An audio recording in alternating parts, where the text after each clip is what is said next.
série atual, Paradoxos. Alguém disse que um paradoxo são duas afirmações verdadeiras que parecem contradizer-se. Um paradoxo são duas afirmações verdadeiras que parecem contradizer-se. Jesus falou muitos paradoxos, que muitas vezes arquivamos em uma caixa chamada difícil demais. E ao fazê-lo, perdemos a oportunidade de aprofundar a nossa compreensão de Deus.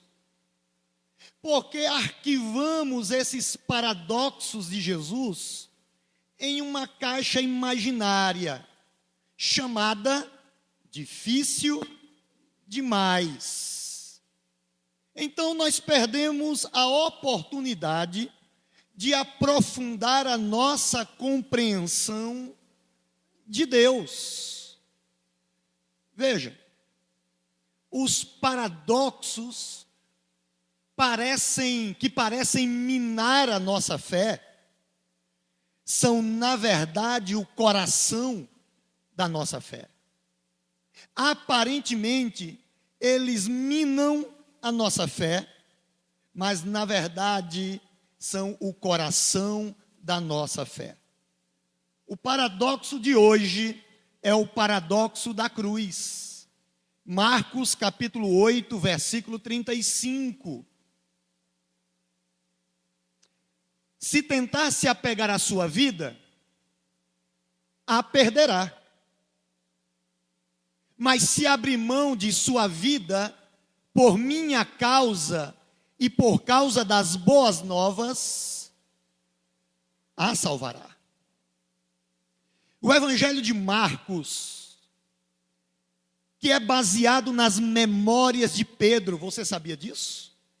O Evangelho de Marcos, que é baseado nas memórias de Pedro, é um convite para ouvir e responder ao chamado de Jesus.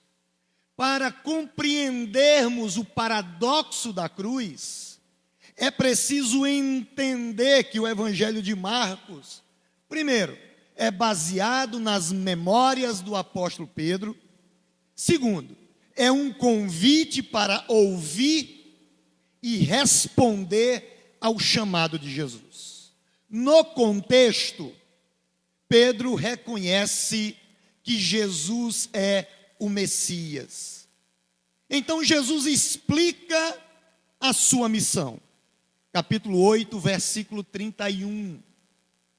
Então Jesus começou a lhes ensinar que era necessário que o Filho do Homem sofresse muitas coisas e fosse rejeitado pelos líderes do povo, pelos principais sacerdotes e pelos mestres da lei, seria morto, mas 3 dias depois ressuscitaria.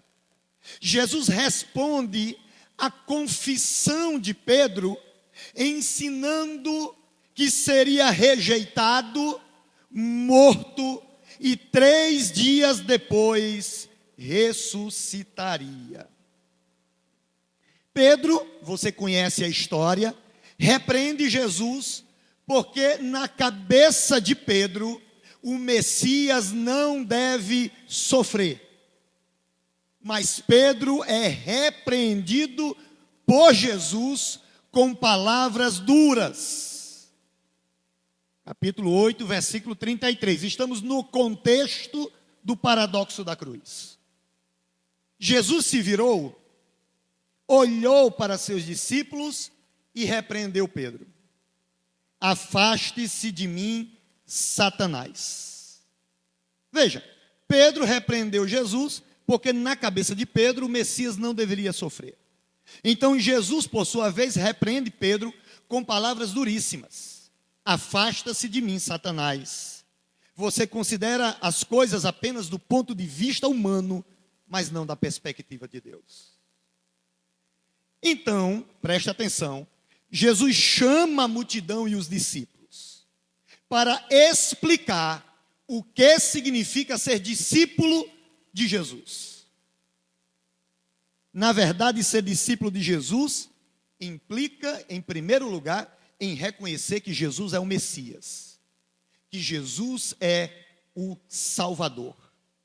Mas tal reconhecimento de que Jesus é o Messias, que Jesus é o Salvador prometido do Antigo Testamento, tal reconhecimento deve ser seguido pela prática descrita no versículo 34. Jesus explica o que significa ser discípulo de Jesus. Então ele chamou a multidão e os discípulos e disse: se alguém quiser acompanhar-me, negue-se a si mesmo, tome a sua cruz e siga-me. Jesus menciona duas exigências para aqueles que querem segui-lo. Você não pode seguir Jesus em seus termos. Jesus estabelece os termos. Jesus estabelece pelo menos duas exigências para aqueles que querem segui-lo: negar a si mesmo e tomar a sua cruz. Aí sim, você pode segui-lo. Negar a si mesmo e tomar a sua cruz.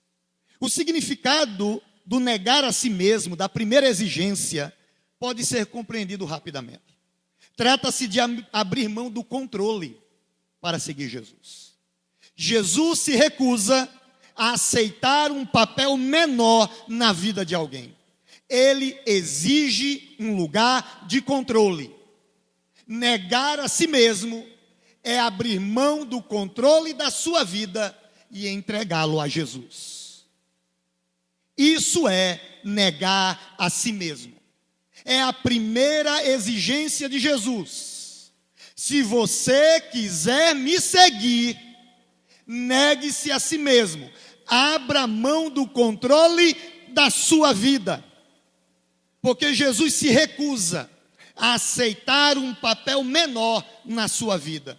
Ele exige um lugar de controle na sua vida. Negue-se a si mesmo. Não é nos meus termos, é nos termos dele. A segunda exigência precisa de alguma explicação. Tome a sua cruz. Curiosidade: a palavra cruz aparece pela primeira vez aqui no Evangelho de Marcos. A cruz era instrumento de execução.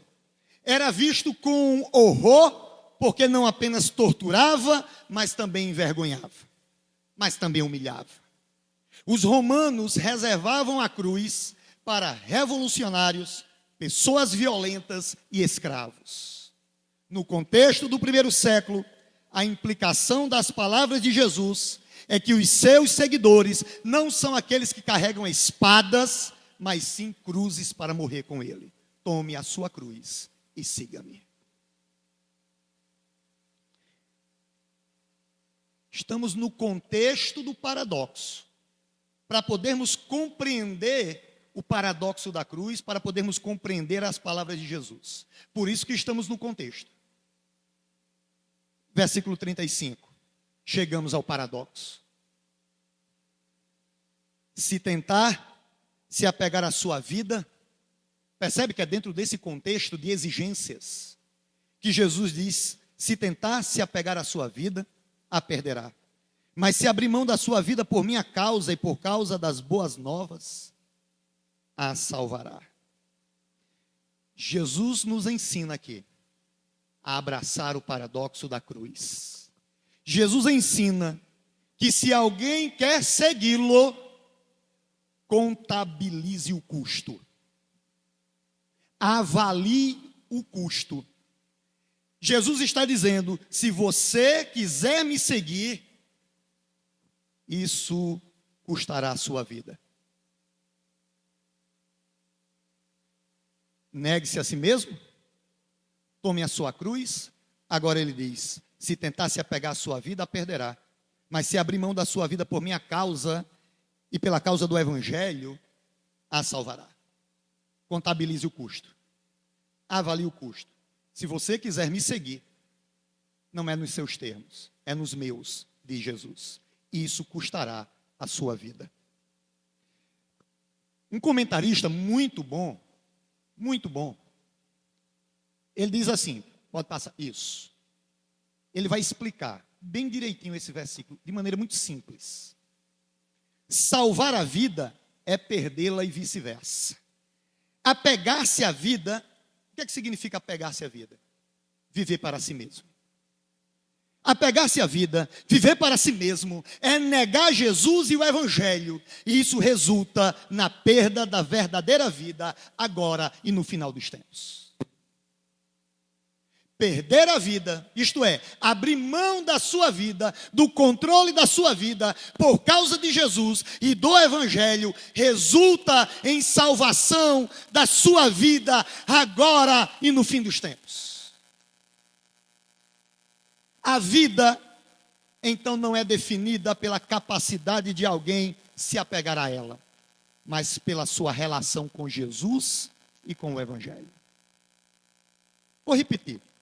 Salvar, apegar-se à vida, ou seja, viver para si mesmo, é negar Jesus e o Evangelho.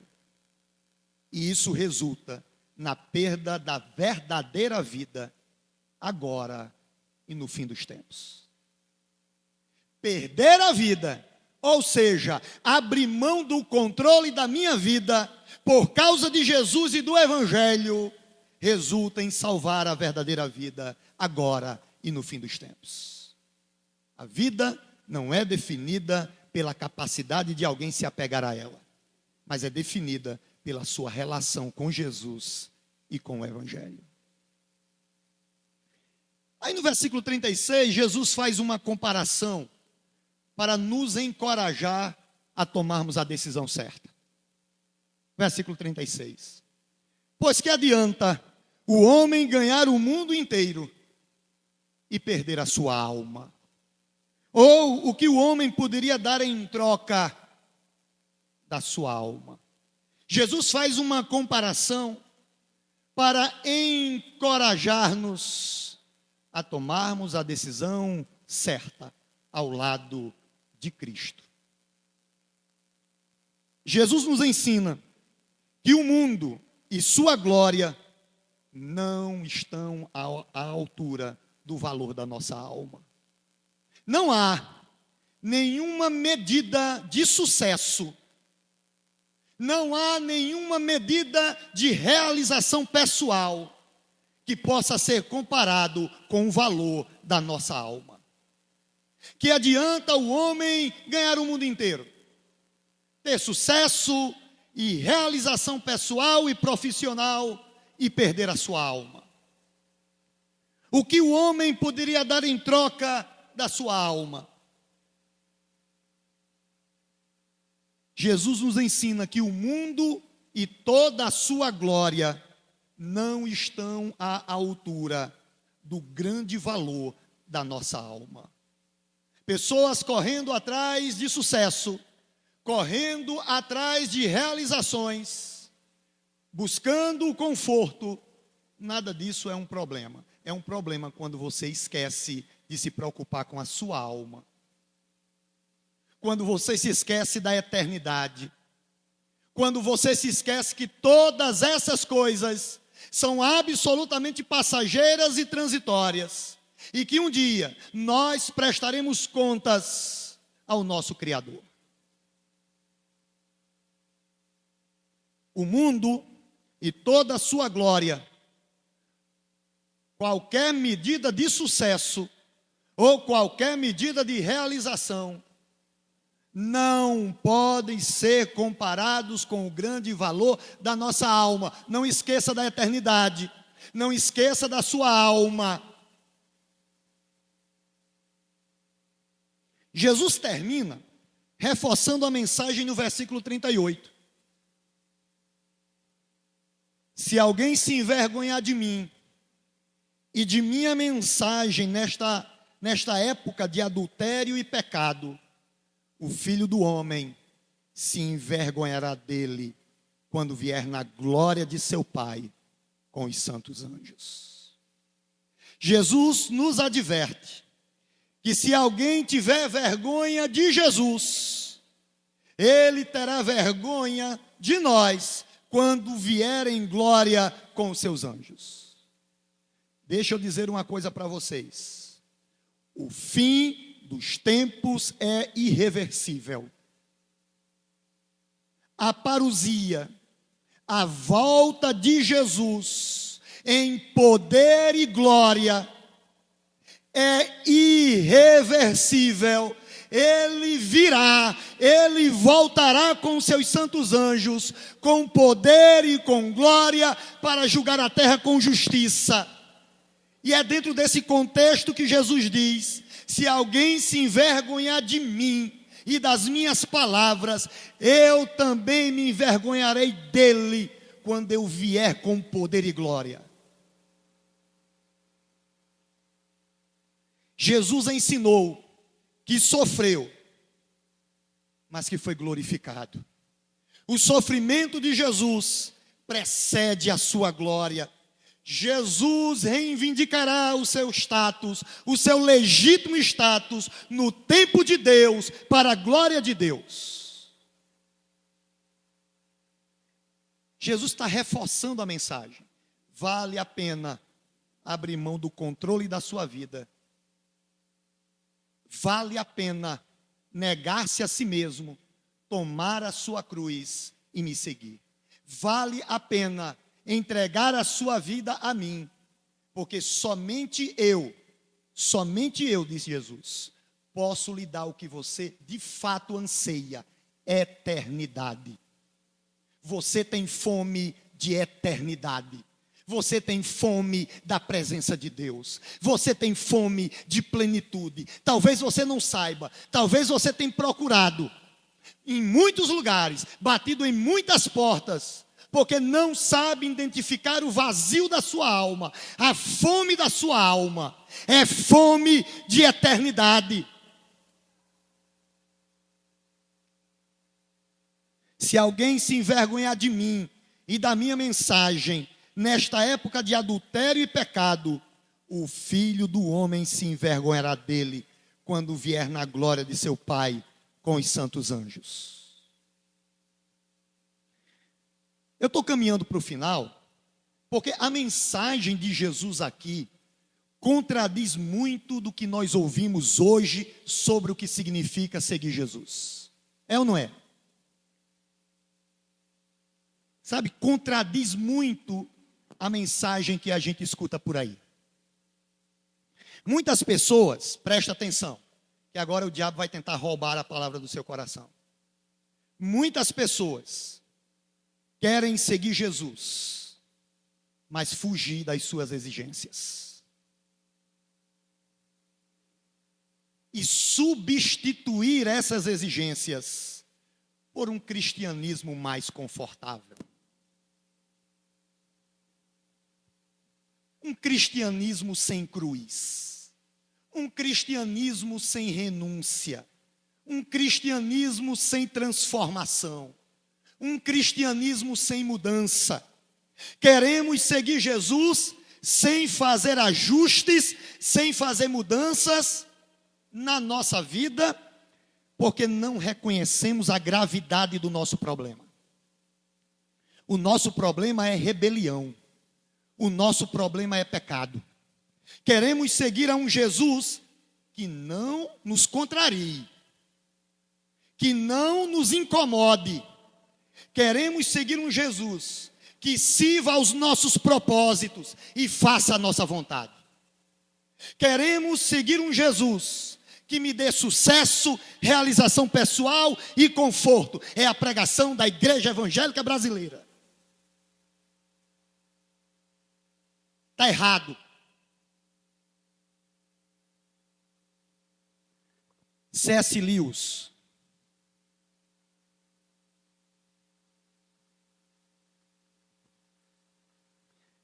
Se você quiser uma religião que faça você se sentir realmente confortável, com certeza não recomendo o cristianismo.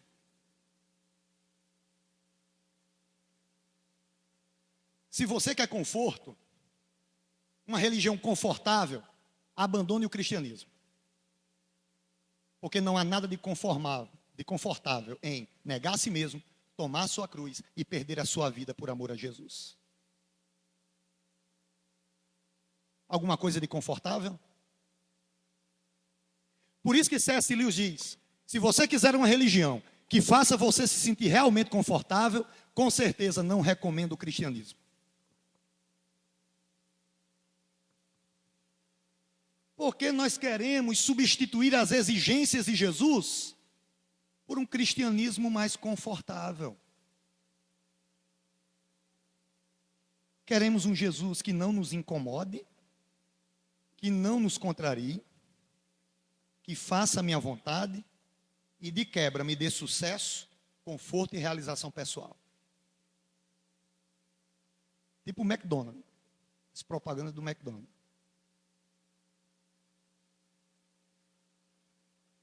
Deixa eu dizer uma coisa para você. E aqui eu quero destruir o castelo de areia de alguns. Jesus foi morto numa cruz sangrenta.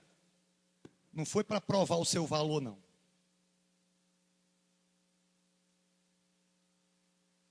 Eu quero que você entenda isso hoje à noite. Jesus não morreu numa cruz sangrenta porque você tem valor. Porque éramos valiosos para Deus. Mas para provar que nós somos pecadores incapazes. E que em sua misericórdia, Ele escolheu nos amar, quando não tínhamos nada para ser amado. Não há nada em você, não há nada em mim, para que Deus nos olhe com favor. Jesus não morreu na cruz porque você é maravilhoso. Jesus não morreu numa cruz porque você é valiosíssimo e Ele não pode viver sem você. Jesus morreu numa cruz porque éramos incapazes de nos salvar. E porque em sua grande graça e misericórdia, Ele escolheu nos amar apesar de quem nós somos. Miseráveis, pecadores, não tínhamos nada em nós. Mas Ele decidiu me amar. Em sua graça e em sua misericórdia. Sabe por que minha vida hoje tem valor? Porque através da sua morte e ressurreição, Ele conferiu valor a mim. Mas antes eu não tinha. Quando Jesus morreu por mim, não havia nada. E ainda não há nada. Vamos descer para a realidade. Sabe? Evangelho de alta ajuda, que o centro do coração de Deus é você. Sabe? Isso não existe, minha gente. Eu era incapaz de me salvar. Eu precisava de um Salvador. Eu estava morto em delitos e pecados. Então, em sua misericórdia, Deus decidiu me amar. Hoje, nós temos valor porque Ele nos conferiu valor através da sua morte e ressurreição. Sabe aquela coisa, ninguém olhava para você? Jesus aparece e olha para você. Ninguém nunca olhou para você. Jesus olhou. E olhou com graça e com misericórdia a despeito de quem nós somos. Jesus disse que aqueles que querem segui-lo devem estar preparados para morrer. Morrer para o seu eu. Abrir mão do controle da sua vida. O caminho da cruz é o caminho de Jesus. E este é o caminho que nos conduzirá à glória. Alguém disse que a maioria de nós fez isso aqui. Escolhemos uma versão do cristianismo que não nos custa nada. O verdadeiro discipulado de Jesus é um convite à morte. Custa tudo e vale tudo. Dietrich Bonhoeffer, Ele dizia que quando Cristo chama um homem, chama para morrer. Morrer para o nosso eu. Morrer para o nosso egoísmo. Abrir mão do controle da nossa vida. Por amor a Jesus e do Evangelho. Eu acho que você não tem escutado muito dessas mensagens por aí, não. Porque o que a gente vê se pregando por aí é um evangelho de autoajuda. Um evangelho que diz que você é maravilhoso e que você merece tudo. Jesus nunca prometeu vida fácil. Ele prometeu vida eterna. Ele nunca prometeu que não passaríamos por dificuldades e problemas. Ele prometeu que estaria conosco. O nosso Senhor morreu pendurado numa cruz. E nós queremos vida fácil. O nosso Senhor e Salvador foi crucificado. E nós queremos vida fácil. Prosperidade.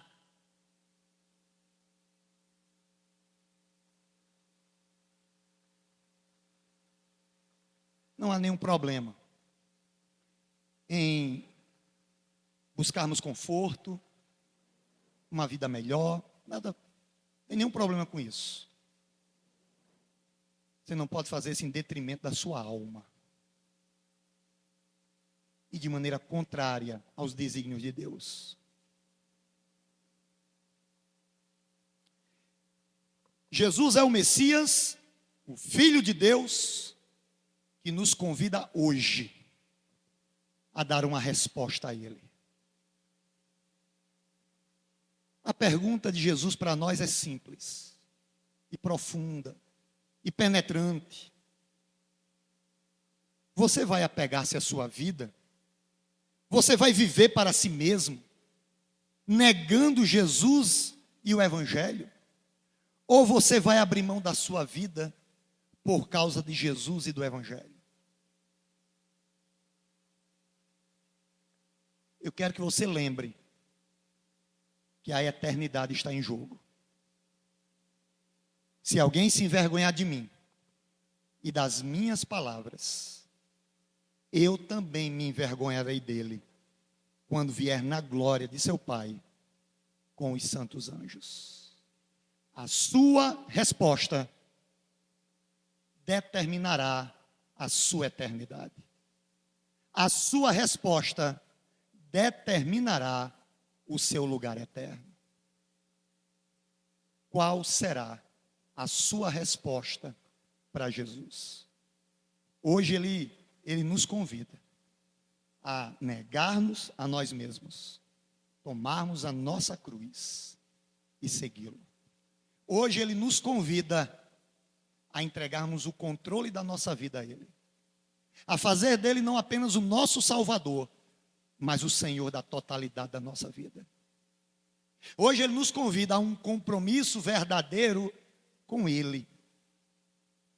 Nos desfazermos das fantasias, das pregações de autoajuda e compreendermos o que está em jogo ao seguir Jesus. Existem exigências. Não é nos meus termos, não é do meu jeito, mas do jeito de Jesus. O Senhor é Ele, eu sou o servo. Quando eu estabeleço as regras, eu me torno o Senhor. É Ele quem estabelece as regras.